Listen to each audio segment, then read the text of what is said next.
நம்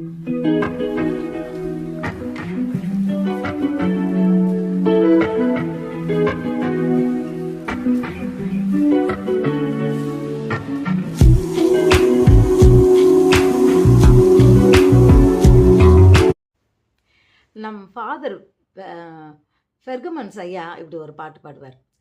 மறவாமல் நினைத்தீரையா,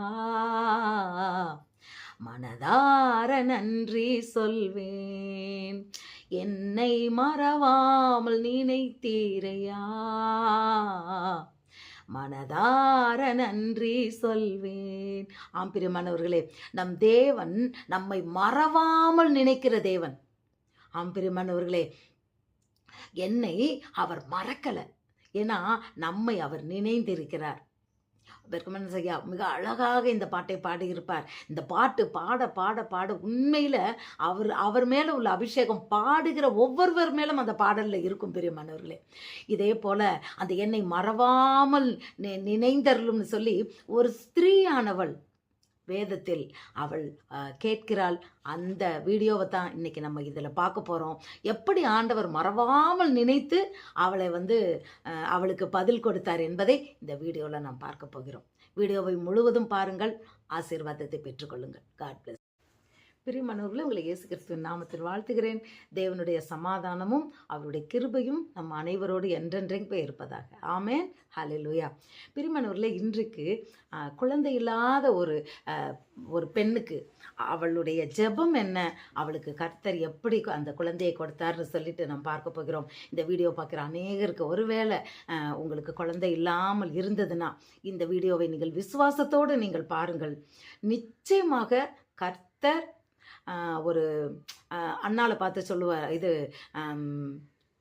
ஆபிரகாமனுடைய மனைவியை சாராளை பார்த்து சொல்லுவார், உனக்கு அடுத்த உற்பவ கட்ட காலத்தில் உனக்கு ஒரு குழந்தையை நான் நீ குழந்தைய கையில் வச்சிருப்ப அப்படின்னு சொல்லிட்டு. பிரியமானவர்களே, 100க்கு 100 விசுவாசத்தோடு இந்த வீடியோ பார்க்கிற உங்களுக்கு நிச்சயமாக கர்த்தர் குழந்தையை கொடுப்பார். ஹல்லேலூயா. அந்த பெண்ணுக்கு ரொம்ப நாளாக குழந்தை இல்லை. அன்னாள் அப்படின்னு ஒருத்தி, எல்கானாவின் மனைவி.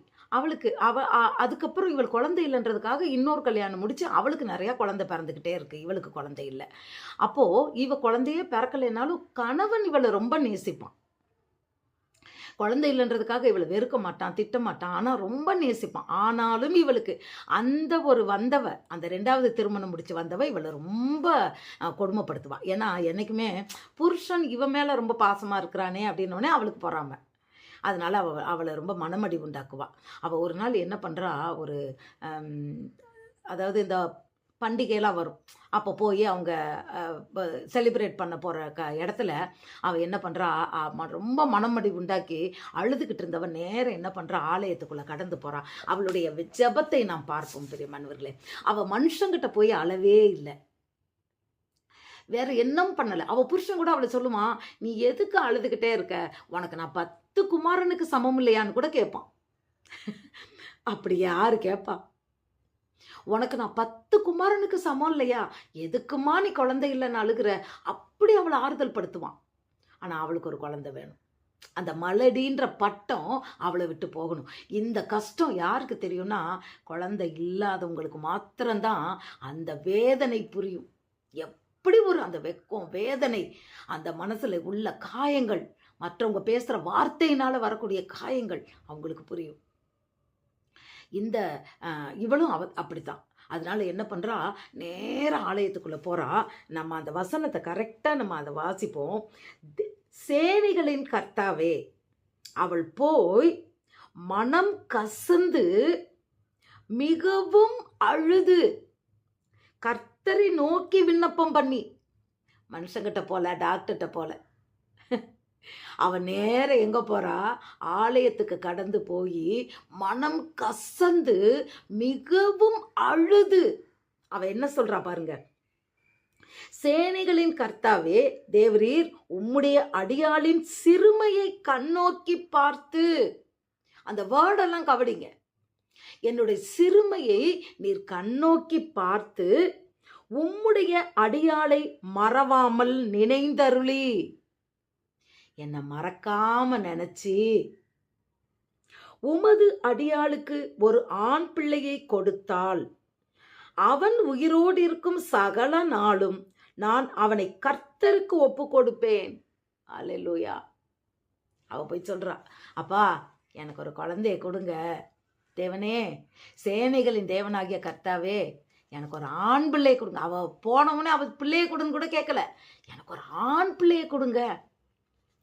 அவன் தலையில சவர கத்தி கூட நான் பட விட மாட்டேன், அந்த பிள்ளைய உமக்கே நான் கொடுத்துட்றேன்.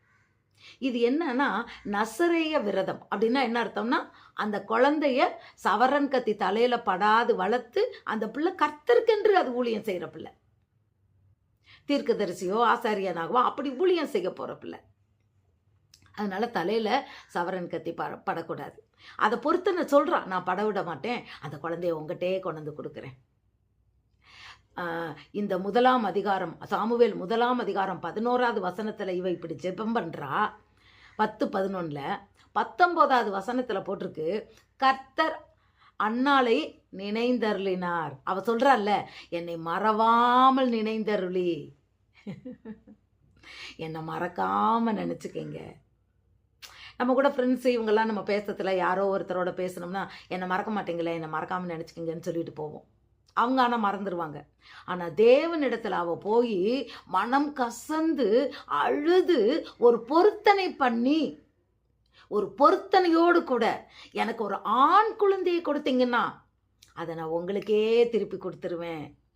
அவன் தலையில் நான் சவரன் கத்தி நான் பட விட மாட்டேன், அந்த குழந்தைய உங்களுக்கே நான் கொண்டு வந்து நான் கொடுத்துட்றேன்னு சொல்லி அவள் பொருத்தனையோடு மனம் கசந்து அழுது தேவனிடத்துல விண்ணப்பம் பண்ணும்போது, என்னை மறவாமல் நினைந்தருளி, என் சிறுமையை நீங்கள் நினச்சி, ஏன்னா குழந்தை இல்லைன்ற அந்த பட்டம், மலடின்ற பட்டம் அவளுக்கு சிறுமையை கொண்டு வருது, அதை நினச்சி பார்த்து என்னை ஆசீர்வதிங்க அப்படின்றா. கர்த்தர் அவளை நினைந்தருளினார்னு வருது. அப்போ நாம் ஜெபிக்கும், உண்மையாய் நாம் தேவனிடத்துல ஜெபிக்கிற ஜெபத்துக்கு பதில் உண்டு.